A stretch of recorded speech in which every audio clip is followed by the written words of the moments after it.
জুবিনদাৰ মৃত্যুৰ আজি 24টা দিন উকলি গ'ল।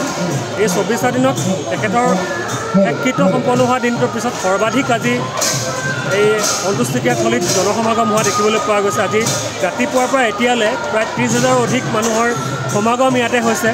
সকলোৱে ইয়ালৈ আহি চাকি বন্তি লগাইছে, ধূপ ধূনা লগাইছে, তেখেতৰ আত্মাৰ সদ্গতিৰ কাৰণে প্ৰাৰ্থনা কৰিছে। কোনোবাই গামোচা লৈ আহিছে, কোনোবাই ফুলৰ মালা লৈ আহিছে। সকলোৱে তেখেতক শ্ৰদ্ধা নিবেদন কৰিছে, সকলোৱে তেখেতৰ আত্মাৰ সদ্গতিৰ কাৰণে ভগৱানৰ শ্ৰীচৰণত প্ৰাৰ্থনা কৰিছে।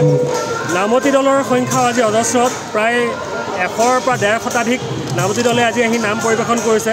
মূল যি অঞ্চলত নাম পৰিৱেশন কৰা হয় সেই অঞ্চলৰ বাহিৰতো আজি যিসমূহ পথাৰ এলেকা আছে সেই পথাৰসমূহতো আজি নাম পৰিৱেশন কৰা দেখিবলৈ পোৱা গৈছে।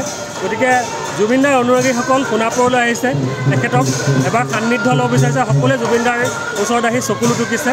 গতিকে তেখেতৰ আত্মাৰ সদ্গতিৰ কাৰণে সকলো ৰাইজে তেখেতৰ এই অন্ত্যেষ্টিক্ৰিয়াস্থলীত প্ৰাৰ্থনা কৰিছে।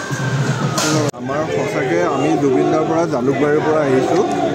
আমি ন্যায় পাব লাগে আৰু এতিয়া যদি ইহঁতে যদি আমাৰ চৰকাৰে যদি কিবা ন্যায় কৰিব নোৱাৰে, এতিয়া আমাৰ নৰ্মেল মানুহে আমি কিবা এটা পদক্ষেপ কৰিব লাগিব। গম পাইছে ন? সেইখিনিয়ে ক'লোঁ। এইখিনিৰ কাৰণে বেছি ক'লে আৰু বিতৰ্ক হ'ব, সেইটো কাৰণে এইখিনিয়ে ক'লোঁ এতিয়া।